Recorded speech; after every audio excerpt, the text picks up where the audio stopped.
भट्टी साहब, आपकी नज़र में जो स्ट्रेटजी अपनाई है पाकिस्तान तहरीक इंसाफ ने अब तक, ये पाकिस्तान तहरीक इंसाफ के हक में जाती हुई नजर आ रही है या फिर उनके अगेंस्ट जा रही है एहतजाजी तहरीक?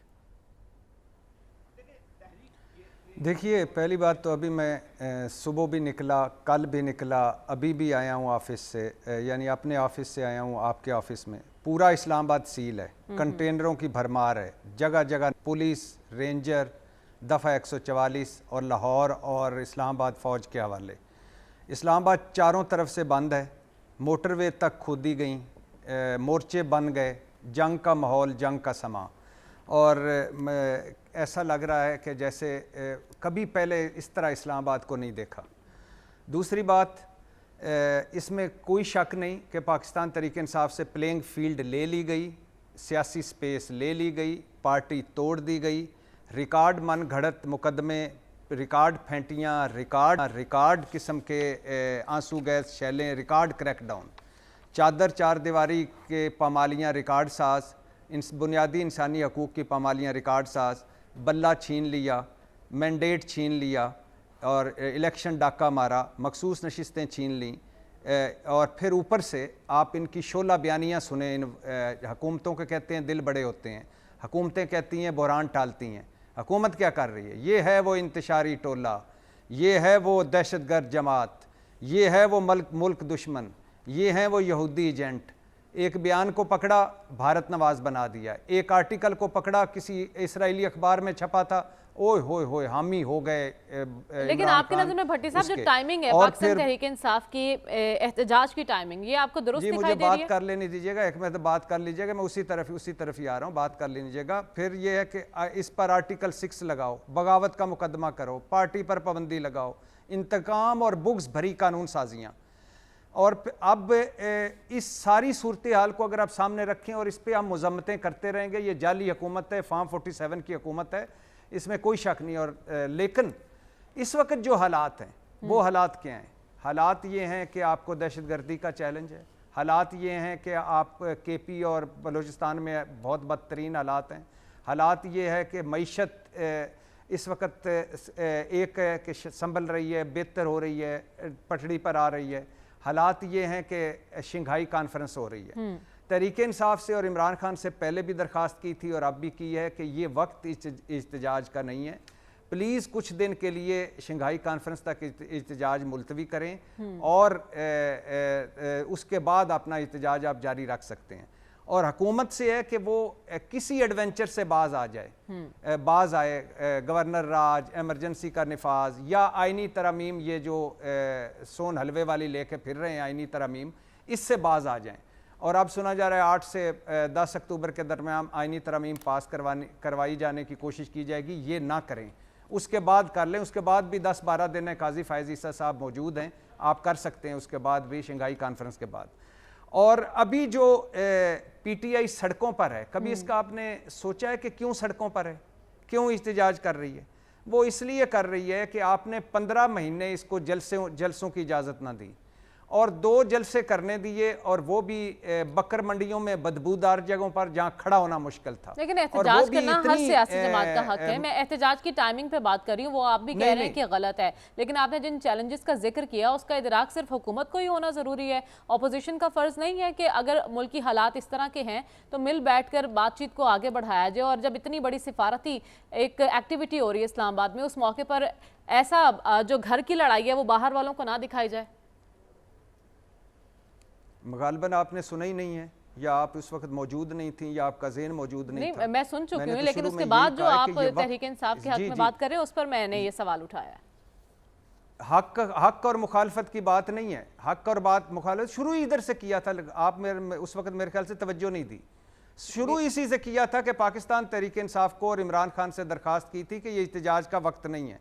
लेकिन जब हुकूमत क्या होती है, हुकूमत होती है चलो जाली सही, लेकिन हुकूमत क्या होती है, बड़े दिल करती है, उसने मुल्क चलाना होता है। आप देखिए इमरान खान दौर में 70 इन्होंने 50 से 60 जलसे किए। मौलाना साहब का लॉन्ग मार्च और धरना इस्लामाबाद में हुआ। कांपे टांग जाने वाला बिलावल भुट्टो का लॉन्ग मार्च डी चौक पर आया। क्या हुआ? कभी ऐसी मज़का खेज़ कानून साजियाँ या ऐसी मज़का खेज़ किस्म की पाबंदियाँ लगी? कभी इस तरह के दहशतगर्दी के पर्चे किए इन जलसों पर? तो हुकूमत का काम होता है दिल बड़ा करना, और अपोजिशन का काम होता है कि इस वक्त समझना, मुल्क का सोचना, कौम का सोचना। लेकिन अनफॉर्चुनेटली चूंकि नफरत और तकसीम का राज है, नफरत और तकसीम राज कर रही है, और पीछे बहुत सारी बुनियादी चीजें हैं जिनको हल नहीं किया जा रहा। आप देखें अभी तक ट्रिब्यूनल्स नहीं बने धांधली वाले, और आप देखें कानून साजियां इनकी क्या, देखें नैब तरमीम ऑर्डिनेंस देख लें, इलेक्शन एक्ट तरमीमी ऑर्डिनेंस, इलेक्शन एक्ट तरमीमी ऑर्डिनेंस, उसके बाद प्रैक्टिस एंड प्रोसीजर तरमीमी ऑर्डिनेंस, उसके बाद प्रैक्टिस एंड प्रोसीजर एक्ट। क्या ठीक है, आप कह रहे हैं हुकूमत को दिल बड़ा करने की जरूरत है। इरशाद भट्टी साहब, पार्टी की तरफ से वजाहत आई है इस बयान पर, किस हद तक तसल्ली बख्श है? मैं तो हैरान हूँ कि पार्टी ने भी वजाहत कर दी, और मैं हैरान हूँ कि हमने सवाल भी रख दिया। एक बोंगी मारी है उन्होंने, एक गैर जिम्मेदाराना बयान दिया है, ना ये दावत है, ना जयशंकर ने आना है, ना ऐसा होना है, ना ऐसा कभी हुआ है। इस बोंगी पर जो बोंगियाँ मारी जा रही हैं वो भी लाजवाब हैं, और एक गैर जिम्मेदाराना बयान पर जो गैर जिम्मेदाराना बयानबाजियाँ और शोला अफशानियाँ हो रही हैं उनको भी सलाम।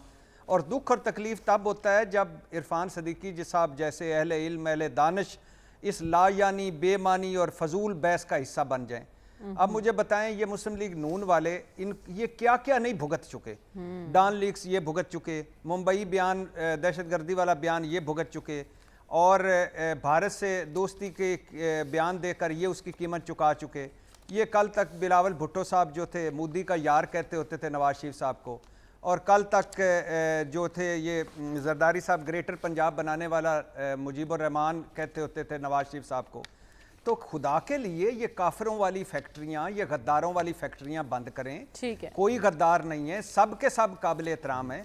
और इस आखिरी बात, यही सारी सस्ती सियासत भारत में भी होती है। नरेंद्र मोदी, वो राहुल गांधी ने एक बयान दिया, नरेंद्र मोदी ने कहा जा पाकिस्तान, तू तो पाकिस्तान नवाज है। तो चूंकि ये जाली हुकूमत की ख्वाहिश होती है कि ये आग जलती रहे, हम तेल डालते रहें और साड़ी दुबई लगी रहे, तो यही है, बाकी इसमें कुछ भी नहीं है। भट्टी साहब, आपकी नज़र में हमारा किरदार कैसा होना चाहिए?